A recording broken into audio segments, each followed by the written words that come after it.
Les forces aérospatiales russes ont apporté des changements significatifs dans leur approche de la suppression des défenses aériennes ennemies, en particulier dans le contexte du conflit en cours en Ukraine, avec le déploiement de l'avion de combat Sukhoi Su-57.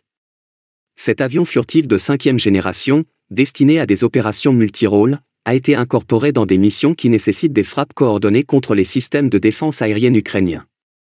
Les Su-57 sont déployés en groupe, notamment en formation de 4, et sont reliés par un réseau d'information intégré, facilité par le système de communication automatisé S111N. La transmission de données en temps réel, la navigation et l'identification des cibles sont rendues possibles par cette configuration, qui améliore l'efficacité opérationnelle et l'efficience face aux défenses. Selon les rapports, ces avions ont joué un rôle essentiel dans l'identification et la destruction des éléments de défense aérienne ukrainiens. Il convient de noter qu'ils ont participé à des attaques contre des cibles militaires critiques, telles que l'usine de réparation automobile de Darnitsia à Kiev et de nombreuses installations à Dnipro. Les capacités du Su-57 sont telles qu'il peut pénétrer dans un espace aérien hostile avec une visibilité radar réduite, ce qui rend difficile la détection et l'engagement efficace des adversaires. L'électronique avancée du Su-57 est capable de localiser avec précision les batteries antiaériennes et les radars, tandis que les missiles aériens calibre et de la série KH, souvent escortés par des drones gérants et Gerbera, naviguent sur leurs itinéraires, semant la confusion dans les défenses aériennes ukrainiennes. Selon la chaîne de Telegram Military Chronicle, les chasseurs Su-57 ont commencé à jouer un rôle clé dans les frappes de missiles. Tandis que les missiles calibre et KH-101 se faufilent entre les routes, les chasseurs de 5e génération éliminent les systèmes de défense antiaérienne. Une fois la tâche accomplie, les calibres se souviennent soudain de l'endroit où ils doivent se rendre et reprennent leur mission. L'efficacité au combat du Su-57 est améliorée par ses caractéristiques avancées. Il est moins susceptible d'être détecté par les systèmes radars hostiles grâce à ses capacités de furtivité, qui réduisent la section transversale du radar et intègrent des systèmes de guerre électronique avancés.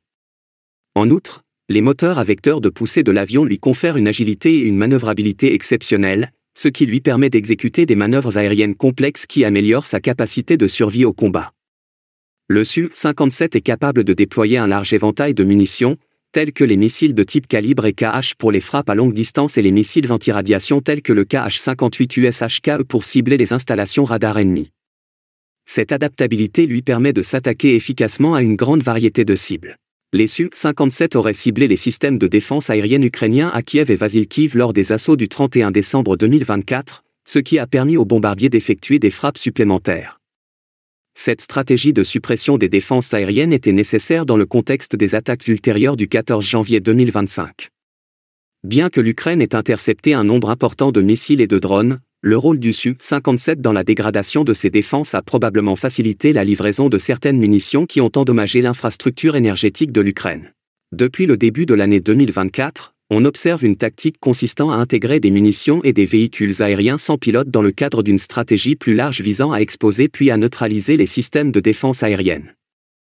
Selon les estimations, au moins 30 chasseurs Su-57 sont actuellement utilisés par les forces aérospatiales russes.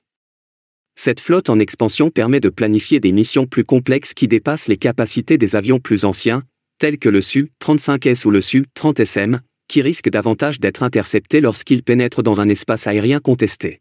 Le magazine Military Watch a mis l'accent sur la modernisation de l'avion russe Su-57 en décembre 2024, en observant son efficacité exceptionnelle dans la zone de défense aérienne ukrainienne. La publication souligne que les capacités furtives du chasseur ont été améliorées par la mise à jour de son moteur, qui lui a également fourni les niveaux de poussée les plus élevés de tous les chasseurs actuellement en service dans le monde. Le rapport affirme que les forces aérospatiales russes ont fait preuve d'une grande confiance dans les capacités furtives du Su-57 en déployant ces chasseurs dans des zones de combat où se concentrent les défenses aériennes ukrainiennes.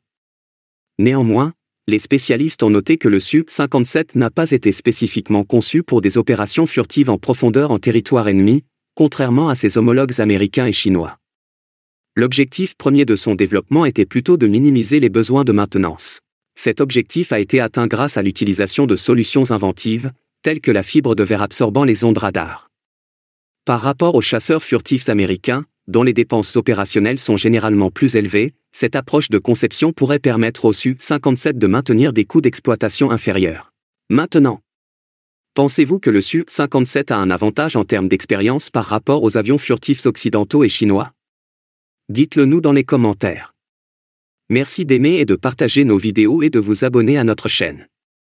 N'hésitez pas non plus à adhérer à notre chaîne pour nous encourager.